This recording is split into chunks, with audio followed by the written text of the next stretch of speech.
दुनिया के कुछ राज ऐसे हैं जो समय के साथ पुराने तो होते गए, लेकिन उनका जवाब आज तक नहीं मिला।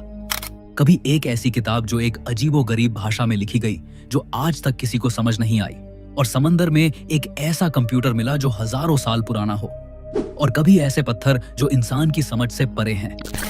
तो सवाल ये है, क्या ये सब सिर्फ इतिहास की गलतियां हैं, या फिर एक ऐसा सच जिसे इंसान समझने के लिए तैयार ही नहीं? आज हम चलेंगे एक ऐसे सफर पर जहां हम दुनिया के सबसे रहस्यमय राजों को एक्सप्लोर करेंगे, ऐसी चीजें जिनका जवाब आज तक किसी के पास नहीं। दोस्तों, अगर आपने अभी तक हमारे इस चैनल को सब्सक्राइब नहीं किया है तो जरूर सब्सक्राइब कर लें, क्योंकि आपके एक सब्सक्राइब से हमें बहुत मोटिवेशन मिलता है और हम आपके लिए ऐसी और वीडियोस बनाते रहेंगे। तो चलिए शुरू करते हैं पहले रहस्यमय राज से, जो है वॉयनेज मैन्युस्क्रिप्ट। एक ऐसी किताब जिसमें दुनिया के नियम ही उल्टे लगते हैं। सोचो, तुम्हें एक किताब मिलती है जो एक अननोन लैंग्वेज में लिखी हो, जिसमें अजीबोगरीब पौधों की तस्वीरें बनाई गई हों, और जिसका मतलब समझने की कोशिश में दुनिया के जाने माने साइंटिस्ट्स भी फेल हो गए हों। यही है वॉयनेज मैन्युस्क्रिप्ट, दुनिया की सबसे रहस्यमय किताब। 1912 में एक रेयर बुक्स डीलर विल्फ्रेड वॉयनेज को यह किताब इटली के एक पुराने मोनेस्ट्री से मिली थी। इस किताब के अंदर 240 से ज्यादा पेज हैं, पर आज भी कुछ पेज मिसिंग हैं। रेडियोकार्बन डेटिंग के बाद साइंटिस्ट्स ने कंफर्म किया कि यह किताब साल 1400 से 1440 के बीच लिखी गई थी, यानी लगभग 600 साल पुरानी है। पर असली रहस्य शुरू होता है इसके कंटेंट से। आखिर किताब के अंदर क्या है, आइए जानते हैं। हर पेज पर एक अननोन स्क्रिप्ट लिखा हुआ है। ये लैंग्वेज दुनिया के किसी भी कल्चर, किसी भी सिविलाइजेशन से मैच नहीं करती। इसमें ऐसे सिंबल्स और अल्फाबेट्स हैं जो इंसान ने कभी पहले नहीं देखे, और तस्वीरें कुछ अजीब और अनोखे पौधों की बनाई गई हैं जो रियलिटी में कहीं मौजूद ही नहीं। कुछ पेजेस पर एस्ट्रोलॉजिकल डायग्राम्स हैं, ऐसे स्टार्स और गैलेक्सीज जो मिडीवल यूरोप के लोग जानते ही नहीं थे। सबसे हैरान करने वाली बात, कुछ इलस्ट्रेशंस में naked women strange green liquid में स्नान करती हुई दिखाई गई हैं, जिनके आसपास ट्यूब और पाइप्स जैसी चीजें बनी हैं, जैसे किसी अननोन टेक्नोलॉजी का स्केच हो। कुछ लोग मानते हैं कि यह किताब एक एलियन सिविलाइजेशन का मैसेज है जो हम समझ नहीं पा रहे, और कुछ लोग मानते हैं शायद ये एक ऐसी एंशिएंट सभ्यता का रिकॉर्ड है जो खत्म हो गई और उसकी लैंग्वेज हमारे लिए हमेशा के लिए खो गई। कुछ हिस्टोरियंस कहते हैं कि शायद ये एक मेडिवल मेडिकल गाइड है जो विमेन्स हेल्थ और हर्बल मेडिसिन पर लिखी गई थी, पर अगर ऐसा होता तो लैंग्वेज डिकोड हो जाती। कुछ एक्सपर्ट्स बोलते हैं कि शायद ये एक फेक मैन्युस्क्रिप्ट है जो मिडीवल जमाने में पैसा बनाने के लिए लिखी गई।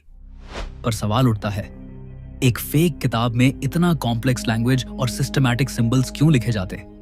100 साल से ज्यादा हो गए, पर इस किताब का कोड अब तक ब्रेक नहीं हुआ। आर्टिफिशियल इंटेलिजेंस और मॉडर्न क्रिप्टोग्राफी के बावजूद वॉयनेज मैन्युस्क्रिप्ट एक अनसॉल्व्ड पजल है। और सबसे बड़ी बात, हर पेज देखने पर लगता है जैसे इसमें कोई हिडन नॉलेज है जो इंसान से छुपाया गया हो, जैसे ये किताब किसी और दुनिया की साइंस हो। Number 2, Nazca lines. सोचो, एक ऐसा रेगिस्तान जहां मिट्टी और पत्थर के बीच जमीन पर खींचे गए लकीरों से इतने बड़े बड़े डिजाइन्स बने हैं कि उन्हें सिर्फ आसमान से ही देखा जा सकता है। ये हैं नाज़का लाइंस जो पेरू के नाज़का डेजर्ट में पाए गए हैं। जमीन पर चलने वाले इंसान को ये लाइंस बस रैंडम और अजीब सी खुदाई लगती हैं, लेकिन जब 1930 के आसपास पहली बार एयरप्लेन्स ने नाज़का के रेगिस्तान के ऊपर से उड़ान भरी तो उन्होंने एक हैरतअंगेज खुलासा किया। वहां पूरे डेजर्ट में 300 से ज्यादा जियोमेट्रिकल शेप्स, एनिमल्स और मिस्टीरियस फिगर्स बने हुए थे।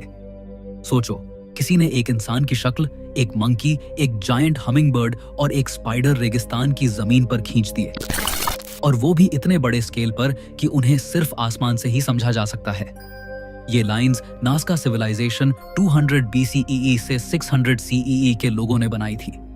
रेगिस्तान की अपर लेयर एक तरह की रेडिश ब्राउन मिट्टी से भरी है। अगर इस लेयर को हटा दिया जाए तो नीचे से एक हल्का ग्रे व्हाइट सरफेस निकलता है। नाज़का के लोगों ने इसी सरफेस को एक्सपोज करके लाइंस बनाई। लेकिन सवाल यह है, इतने बड़े और परफेक्ट डिजाइन्स उन्होंने बनाए कैसे? उस टाइम कोई ड्रोन नहीं था, कोई एयरप्लेन नहीं था। जमीन पर खड़े होकर इंसान को कभी समझ ही नहीं आता कि पूरा डिजाइन क्या बन रहा है। कई स्कॉलर्स कहते हैं कि नाज़का लाइंस एक तरह का एस्ट्रोनॉमिकल कैलेंडर थी। ये फिगर्स स्टार्स, कॉन्स्टलेशंस और सोल्स्टिस के टाइम अलाइन होते हैं। मतलब शायद उनका रिलेशन आसमान के तारे और प्लैनेटरी साइकिल्स से था। एक थ्योरी के मुताबिक ये लाइंस एक तरह की सेरेमोनियल पाथवेज थी। मतलब लोग इन पर चलकर रिचुअल्स करते थे, शायद पानी के लिए प्रेयर्स, क्योंकि नाज़का एक बहुत सूखा एरिया है।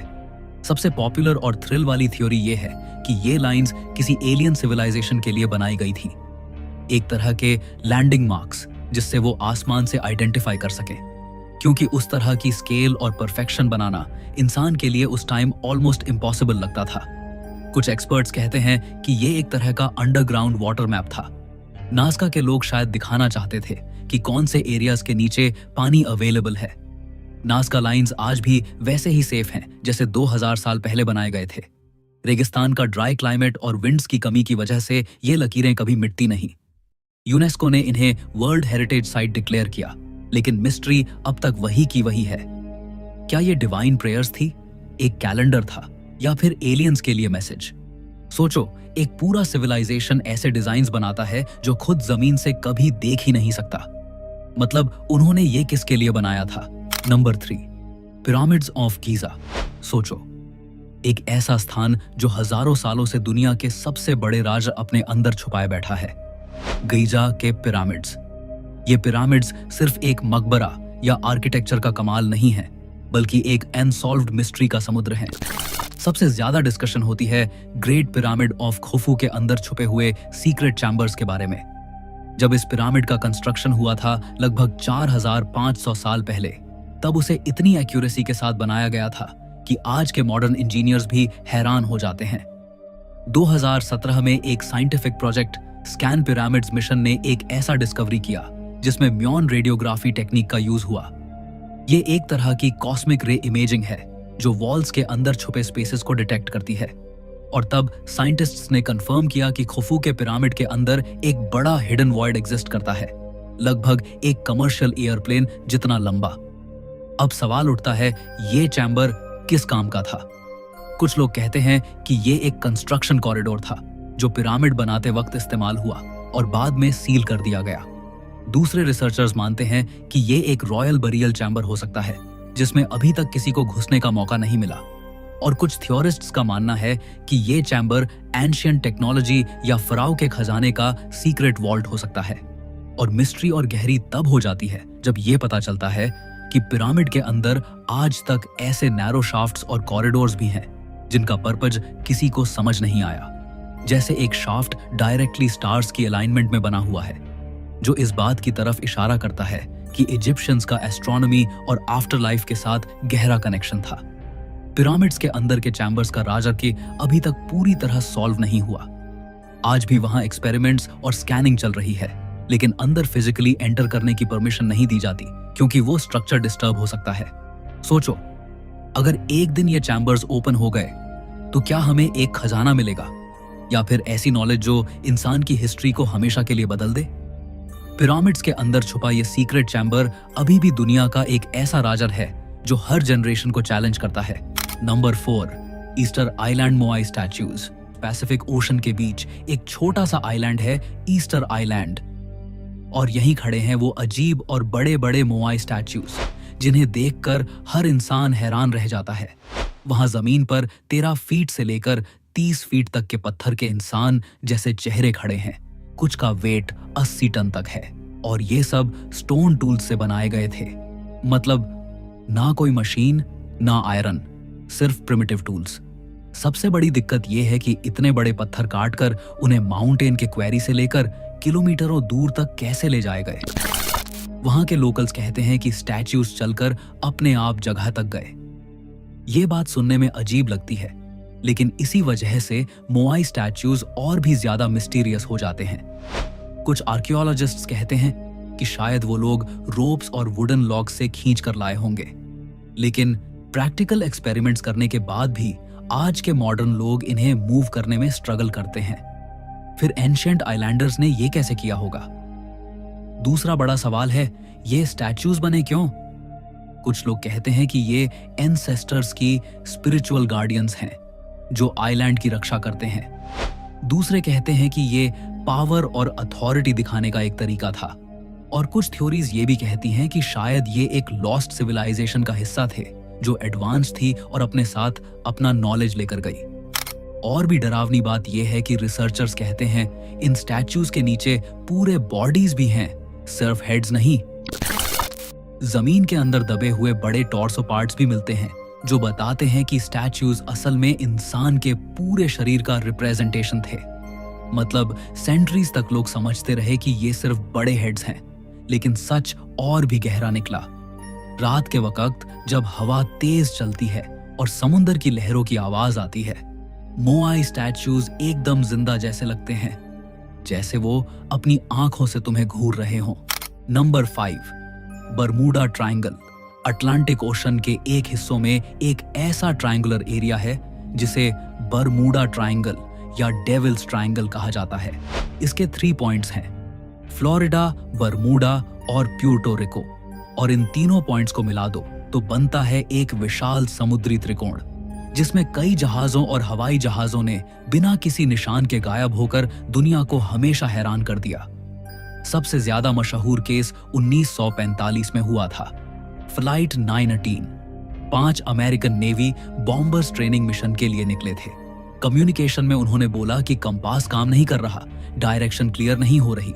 फिर कुछ घंटों बाद उनका कांटेक्ट डिस्कनेक्ट हो गया और उन सब के प्लेन्स बिना किसी ट्रेस के वैनिश हो गए। और सबसे हैरानी की बात, उन्हें ढूंढने जो रेस्क्यू टीम गई थी वो प्लेन भी वहीं गायब हो गए। सिर्फ प्लेन्स ही नहीं बल्कि अनेक शिप्स भी यहां से वैनिश हो चुके हैं।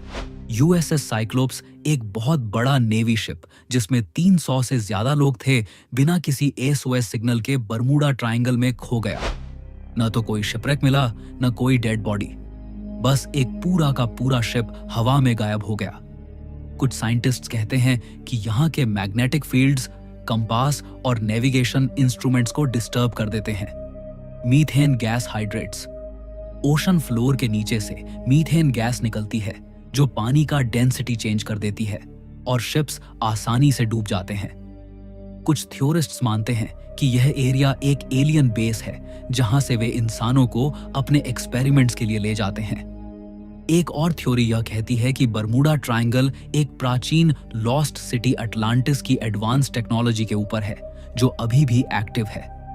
हजारों इन्वेस्टिगेशंस के बाद भी बरमूडा ट्रायंगल का असली राज अभी तक खुला नहीं। कई एक्सपर्ट्स कहते हैं कि यह सब बस नेचुरल एक्सप्लेनेशंस हैं, लेकिन सच यह है जितने भी केस यहाँ रिपोर्ट हुए हैं उनका पूरा पूरा जवाब किसी के पास नहीं है। Number 6, shroud of Turin.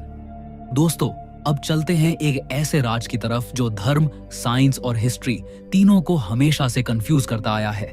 ये राज है श्राउड ऑफ ट्यूरिन, एक पुराना कपड़ा जो दुनिया भर में सबसे ज्यादा डिबेट और रिसर्च का सब्जेक्ट बना हुआ है। सोचो, एक ऐसा कपड़ा जो इतना पुराना है कि उस पर एक आदमी की पूरी बॉडी का फेंट सा इमेज दिखाई देता है। ये कपड़ा इटली के ट्यूरिन शहर में रखा गया है और इसी वजह से इसे श्राउड ऑफ ट्यूरिन कहा जाता है। बहुत से लोग मानते हैं कि ये वही कपड़ा है जिसमें जीसस क्राइस्ट को उनकी डेथ के बाद लपेटा गया था। इस श्राउड पर एक लंबे दाढ़ी वाले आदमी की पूरी बॉडी की आउटलाइन नजर आती है, जैसे किसी ने फोटो खींचकर कपड़े पर छाप दी हो। उस इमेज में आदमी के चेहरे, हाथ, पैर और पीठ तक के निशान दिखते हैं। और सबसे हैरत की बात यह है कि उस आदमी के शरीर पर वही वुंड्स हैं जो बाइबल में जीसस के क्रूसिफिक्शन के वक्त बताए गए हैं। हाथों और पैरों पर कीलों के छेद, पीठ पर मार के निशान और सिर पर कांटों का ताज। साइंस ने इसको समझने की बहुत कोशिश की है। 1988 में कुछ साइंटिस्ट्स ने कार्बन डेटिंग टेस्ट किया और बोला कि श्राउड सिर्फ 700 साल पुराना है, मतलब जीसस के टाइम का नहीं हो सकता। लेकिन बाद में और रिसर्चर्स ने कहा कि श्राउड पर पॉल्यूशन, एग और रिपेयर्स की वजह से कार्बन डेटिंग सही रिजल्ट नहीं दे पाई। कुछ एक्सपर्ट्स तो कहते हैं कि कपड़े की फाइबर में एक ऐसी लाइट रेडिएशन हुई थी जो नॉर्मल दुनिया में पॉसिबल ही नहीं, जैसे एक सुपरनैचुरल फ्लैश ने इमेज को कपड़े पर प्रिंट कर दिया हो। आज तक कोई कंफर्म नहीं कर पाया कि श्राउड ऑफ ट्यूरिन असली है या एक मीडिवल जमाने का बनाया गया फेक रेलिक। लेकिन जब भी इसे देखा जाता है, लोग एक अजीब सी स्पिरिचुअलिटी और मिस्ट्री महसूस करते हैं। ये एक ऐसी चीज है जो साइंस और फेथ के बीच की एक बड़ी पजल बनी हुई है। दोस्तों जरा सोचिए, क्या ये सच में जीसस का श्राउड है जो उनके रेजरेक्शन का सबूत देता है, या फिर सिर्फ एक केयरफुली क्राफ्टेड इल्यूजन है जो ह्यूमन हिस्ट्री का सबसे बड़ा रिलीजियस मिस्ट्री बन गया? Number 7, Antikythera mechanism. समुद्र के गहरे पानियों में एक जहाज का कला टूटा पड़ा है।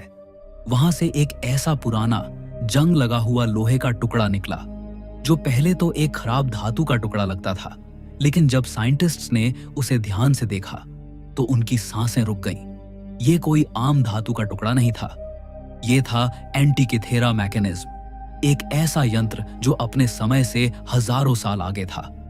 1901 में ग्रीक डाइवर्स एक शिपरेक एक्सप्लोर कर रहे थे जो एंटिकेथेरा आइलैंड के पास डूब चुका था। वहां उन्हें गोल्ड, स्टैच्यूज और ऑर्नामेंट्स मिले, लेकिन सबसे बड़ी डिस्कवरी थी एक रस्टेड गियर मशीन। पहले आर्कियोलॉजिस्ट्स को लगा ये बस एक टूटा हुआ एस्ट्रोलॉजिकल इंस्ट्रूमेंट है, लेकिन जैसे जैसे रिसर्च हुई पता चला कि ये तो एक इनक्रेडिबल मशीन है जो 2000 साल पुरानी है।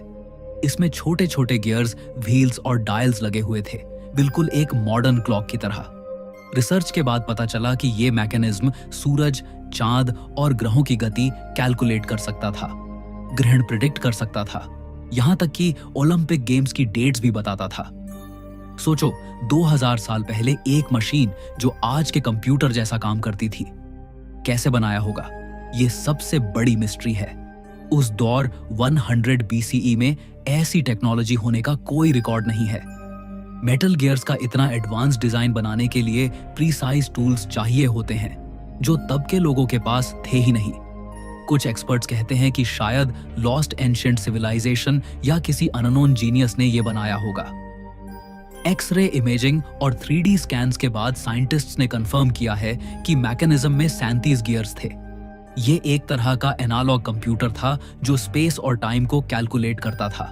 लेकिन एक सवाल अभी भी जिंदा है, अगर 2000 साल पहले ये टेक्नोलॉजी एग्जिस्ट करती थी तो बाकी दुनिया को उसके बारे में कुछ पता क्यों नहीं चला? और फिर वो नॉलेज अचानक गायब कैसे हो गई? कुछ लोग मानते हैं कि एंटिकेथेरा मैकेनिज्म प्रूफ है कि एंशिएंट एलियंस ने ह्यूमंस को टेक्नोलॉजी दी थी।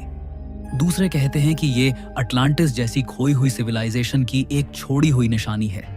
जो भी सच हो, एक बात तय है, एंटिकेथेरा मैकेनिज्म हमेशा एक ऐसी पहेली बनी रहेगी जो हमें बताती है कि हमारी हिस्ट्री उतनी सिंपल नहीं है जितनी हमें सिखाई गई है। दोस्तों, मिलते हैं अगली वीडियो में एक और रहस्यमय राज के साथ। आपने अभी तक हमारे इस चैनल को सब्सक्राइब नहीं किया है तो जरूर सब्सक्राइब कर लें।